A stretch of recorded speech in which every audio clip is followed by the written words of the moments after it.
Okay, you're on. Okay, this is Melanchton Paul Paetznick, and he's here today to tell us about his experiences in the South Pacific in World War II with the great Pappy Boyington. If you can give us a brief summary of your experience over there. Well, I graduated from the Chaplain School in the summer of 1942. 42. No, 43, excuse me. 1943, and in June I was shipped out to San Francisco. And from San Francisco I had orders to go with the 1st Marine Air Wing. Uh-huh. I didn't know where it was going until I got there.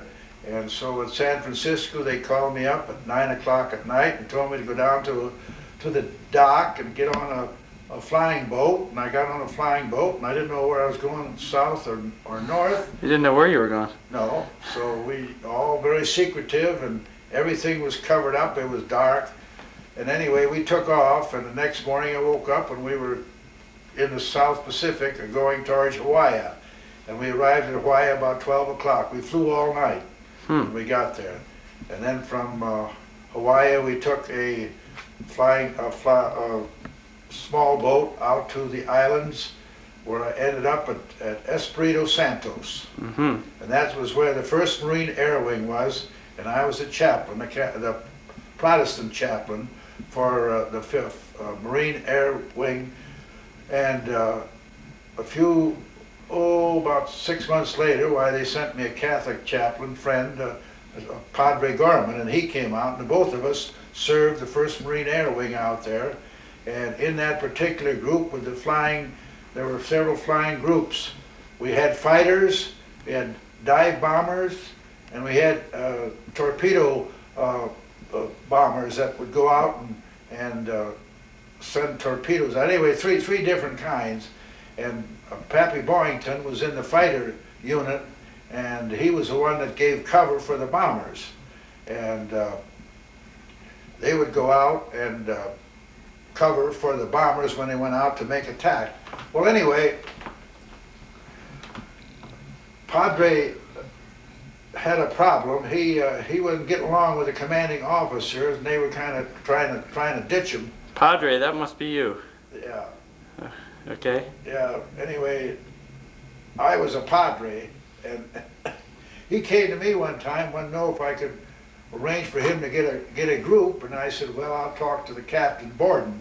Captain Borden was the head of the division there, and he and I talked it over, and Pappy told us his trouble, and we said, well, we'll see what we can do.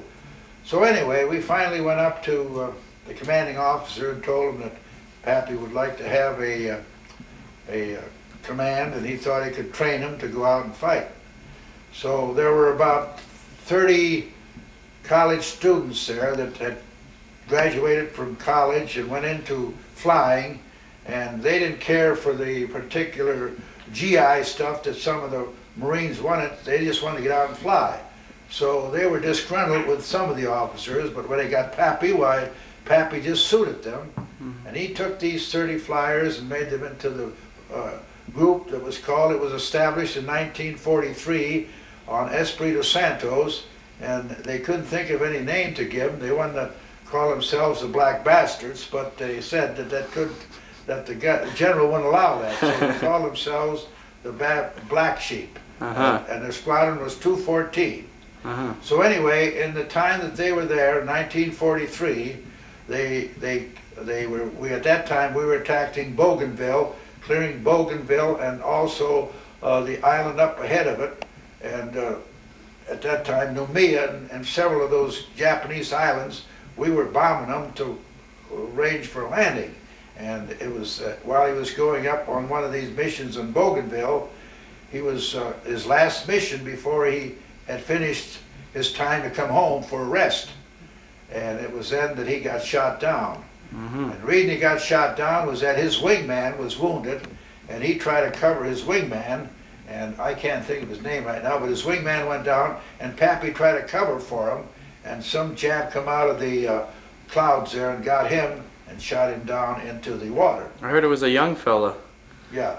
Well, anyway, he was there, and we didn't know anything about it, and his squadron came back, And they were all set to go home, but they stayed for 2 weeks out there searching for Pappy. And they couldn't find him. On their own time, they gave him plane. So anyway, then before they left, the whole squadron wanted to have a memorial service for Pappy. They thought he was gone by this time. Yeah, they thought he was gone after 2 weeks and so forth. So we had the memorial services out there at the chapel, and then they went on home. And then we didn't hear anything more about Pappy, or figured he was gone, and that was it. So you conducted those services? I conducted the memorial services for Pappy, and that was one of the things that he remarked on. Well, later on then, after the war was over, we jumped to the, that was the end of as far as we knew, of Pappy, until we would come back to this, I was sent home after 2 years and was stationed at El Toro, which is a Marine airfield out there in California. And we went out there to establish and live there. And I was a chaplain for the El Toro Marines. And then the war, announced the war was over. And everybody was rejoicing and happy, and all the generals and colonels were having parties and so forth. And while we were there getting ready to go home, the notice came that Pappy was found. He was in a Japanese prison camp, and he was released. So he was coming home then in the fall, and he landed in San Francisco, and a group of us went up from El Toro to meet him up there, and then we had the reunion up there. And that's what Pappy said. He was thankful that the words I had that my words were not necessary for his burial. And he was very, very cordial. And we have a picture of our party there. It was in Life's magazine, which it shows myself and Pappy talking things over along with the other players. And then, of course, Pappy got the Medal of Honor, and from then on he went speaking around the country. And then I didn't get to see Pappy anymore until about, what was it, 2 years ago, 2 or 3 years ago, why John, my son, called and said Pappy was going to be in Canton. That was at an air show. That was 1985, I believe. 1985. Okay, I'm glad you reminded me. And so he was over there, and at that time he had cancer, but he was still selling his book, and Black Sheep, and he was going to be there because a friend of his asked him to come to the air show there.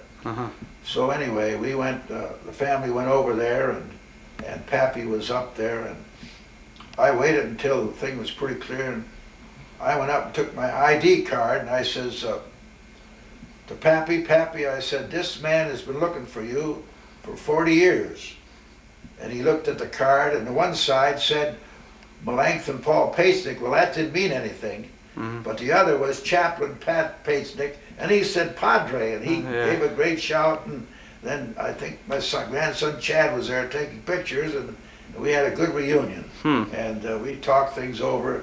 And then the TV station had us on a little bit there, talking over old times. And then, of course, after that, we parted in 1987 then. We had a Black Sheep reunion and out at San Francisco. And Pappy had just been in the hospital down at Fresno, so he couldn't come to the reunion. So 4 of us drove down to see him at Fresno, and we had a nice reunion there, talked it over. And then, of course, the next year he passed away, but we were happy to get together that time. So that's our story. Pappy was quite a boy. We were good friends, and we were happy that he got the chance to show what he could do, and he did. He trained his fighters so such that they made a great mark out there. In the 3 months, they shot down over 200 Japanese planes, and that was a record for the Marines at that time. All right, well, that's great. We're going to take a short break here, and we'll come back with some questions. How about some refreshments? Okay, refreshment time. All right. Okay, we're looking now at a picture of Colonel Gregory Boyington. It's from a cover of a book entitled Black Sheep by Pappy Boyington, and one of the numerous items that Mr. Paetznick here owns. We're going to continue with some questions here. Continue our short interview here. When you first arrived to the South Pacific, how close were you with Pappy? I mean, did you, how close of friends were you exactly when you arrived there? Or how were you well received by the group? When I arrived to the first Marine Air Group, they were very happy to have a chaplain. They didn't have any chaplains, so the group was hard. Of course, the Marine Air Group is a group of 5,000 people. Mm-hmm. It's the flyers, and then the ground crew, and of course the Marines that are there for guard duty and so forth. So they had, I was the first chaplain they had, and as I told you, as I mentioned before, Father Tom Gorman came in about 3 months after I did, mm-hmm. and he was a Catholic chaplain, and we roomed together. And also we had a Jewish rabbi there. Mm-hmm. So the three of us roomed together, and we got along real well because we didn't try to convert each other, so we did very well. But they were well received, and I didn't meet Pappy for some time after I come there because he had had an accident and was in the hospital with a leg injury. So when I first came there, so when he came out and started coming out to the bar on the evening, where I got to meet him. Then that's where I first met him and talked with him. Mm-hmm. But I think Captain Borden was most responsible for getting him his squadron. He was a professor at North Carolina University. This Captain Borden, he was quite a Southerner, and he was the one that really got Pappy in. Got the generals to give Pappy a chance, and so mm-hmm. it worked out very well. But then I met Pappy one night. He was having a little trouble getting home, so I helped him home and put him to bed. And that was one of my duties. After everybody left and was supposed to be in bed, I had to check around to see that they had their mosquito netting down and so forth, part of my job.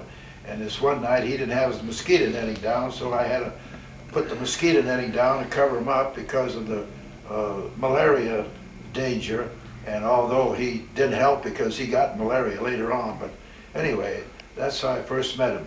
Huh. So he really didn't remember me until the next day. Well, so during that time, I mean, did you, were there moments like maybe have breakfast or lunch and chats together, things like that? Oh yeah, we'd have probably lunch in the evening together. Usually we got there about the same time and had dinner together. Mm-hmm. They had different shifts, and we used to go in certain shifts, and Pappy and I would go in once in a while and have dinner together. Mm-hmm. What did you discuss at the time? Just the events about the war and just generalization about how things were going and the missions that were to be flown and so forth. And after he got his squadron, why then we'd always discuss, because they would have to leave at 3 o'clock in the morning, and so he usually left to go to get to bed about 10 or 11 o'clock because he'd have to get up at 3 and take off. And I used to go up sometimes when he had special missions and a large group. I'd go up 3 in the morning and watch him take off, but that was about it. Okay, well, we'll go on to the next question here. During the time there that you remember, was there ever some kind of a special moment between you and Pappy, maybe conversational about something that you remember most that maybe stuck out most in your mind? Maybe during, maybe if you had some did you have much free time at all? Or what did you do for fun there? Oh, we played volleyball quite a bit. That was a specialty that the officers did, and of course we played softball. And Pappy didn't do any of those things. He was always too busy, and he was with his squadron most of the time. Mm-hmm.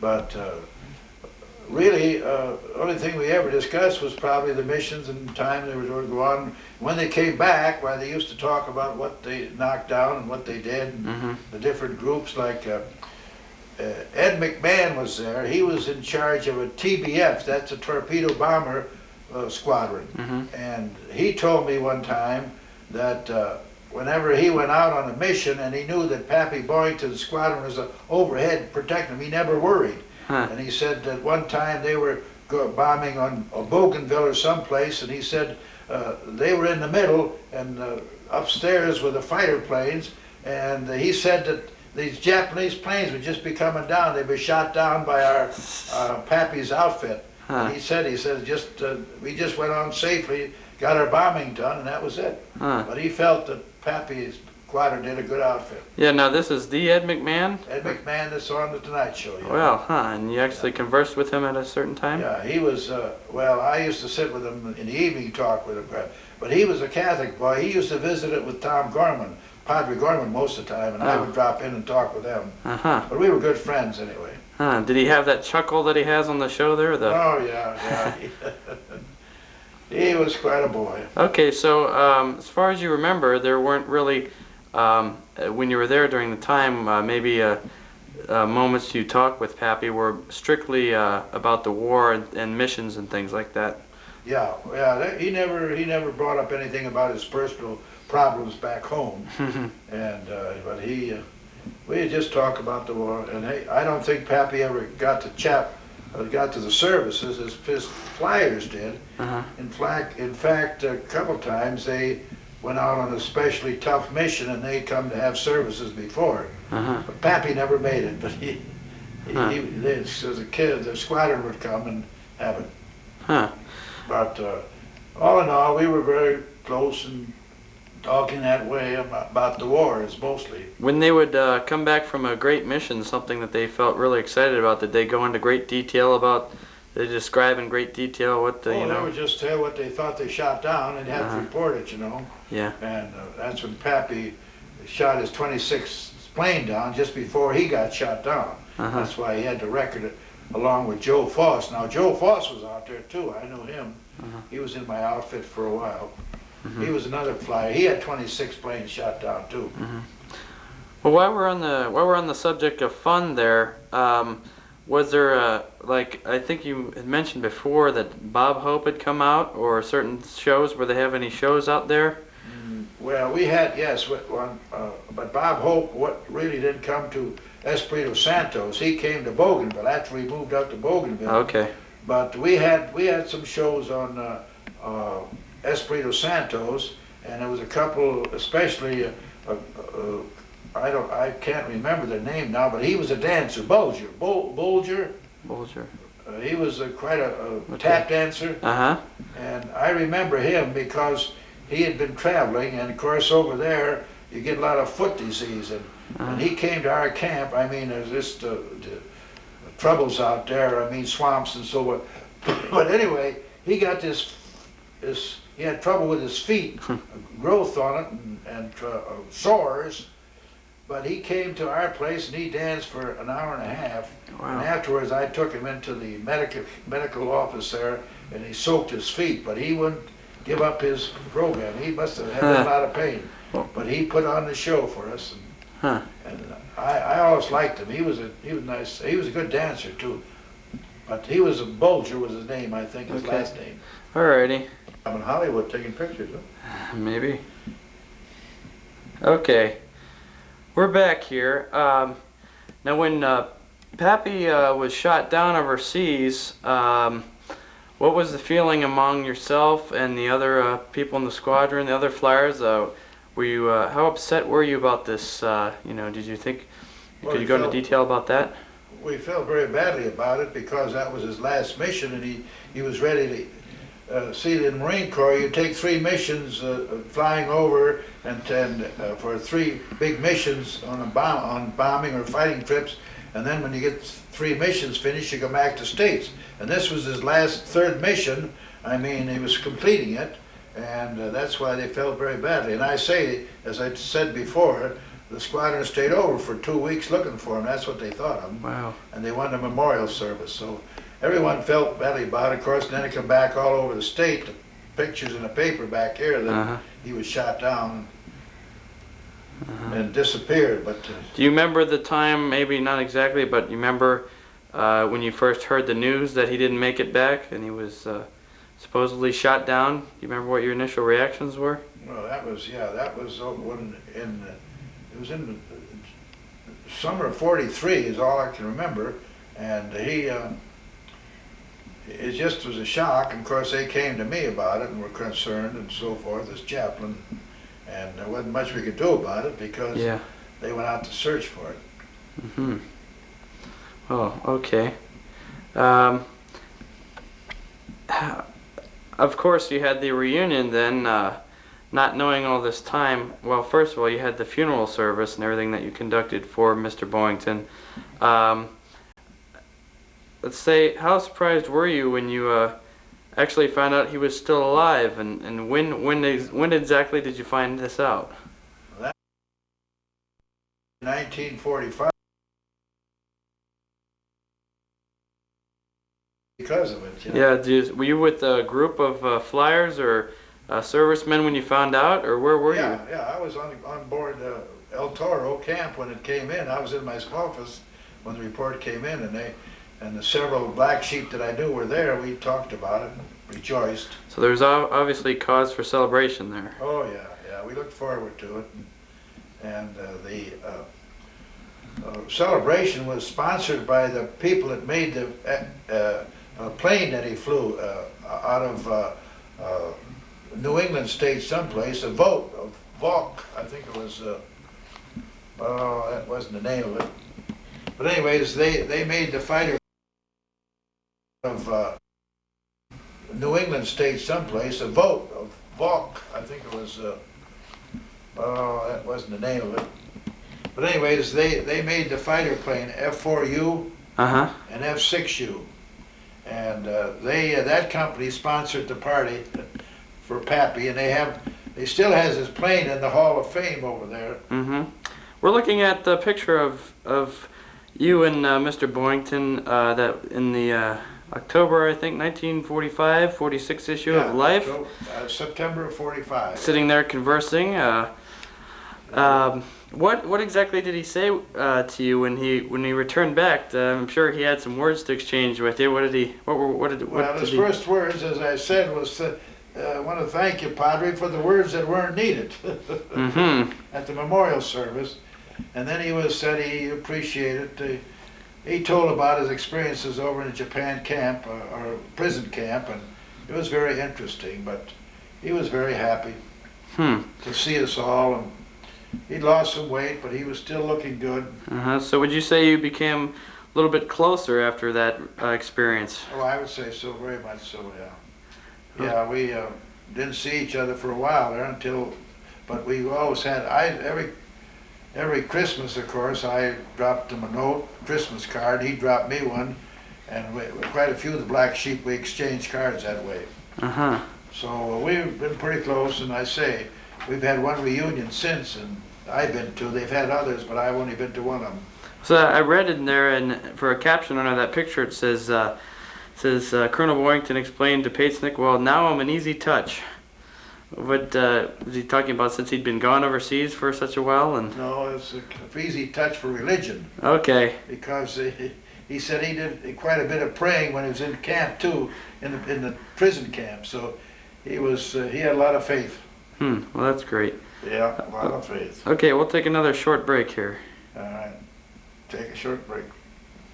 And away we... Looking at a picture of the whole group there, I would say in the Life magazine picture there, the big headlines, "Pappy Boyington comes home." And are all the gentlemen pictured there necessarily in the Black Sheep Squadron, or mostly, or? Yes, they were. This picture right here? Yeah, they were all Black Sheep Squadron, and of course there were some Navy men there too that came back with Pappy for flying from overseas. Yeah, well, there were others there besides the Black Sheep. Yeah, and of course Dr. Ream was there. He was a doctor in that outfit, and of course the Navy men that come back with him, and then quite a few of the Navy men that were there at the time were gathered around this picture. The Black Sheep were all around Pappy there. Well, I believe that's you standing, if you're looking at the picture, from the left, the second person in there towards the bottom. The second person. Leaning over the gentleman, holding onto his shoulder there with a big grin on your face there. It looked like a big celebration there. Yeah, Pappy is lifted up there, and the flyers have had him up on his shoulder, and the rest of us are giving a big cheer for him. Well, that's great. Yeah, it's quite quite a gathering. Uh-huh. Ah, there he is.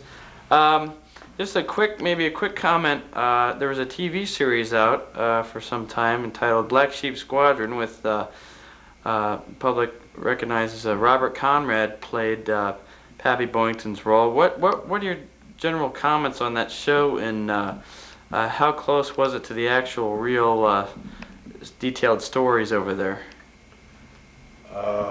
Well, it was pretty much fixed up for TV. Yeah. Some of it was true, some of the basic facts of the flying and so forth, but as far as being in the TV show, it act like they were a bunch of dummies, but they were all college graduates, and, and that was one of the things they resented about being represented as a bunch of no good drunkards. See? Yeah. And that's why Frank Walton, the editor, or the intelligence officer, Frank Walton, wrote this book. And it tells in there, once we were eagles, and it tells about all their experiences, and each one of them are very successful businessmen, the Black Sheep.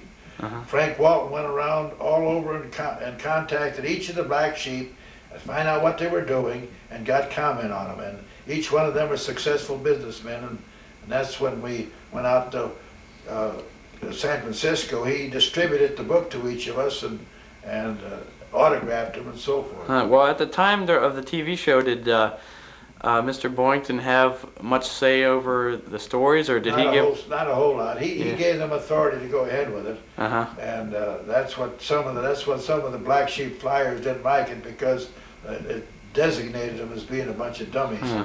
They didn't particularly care for that. Well, I watched that show myself, and there were some characters in there. Did they have all the names changed to some of the actual Black Sheep Squadron, or did they, except for Pappy?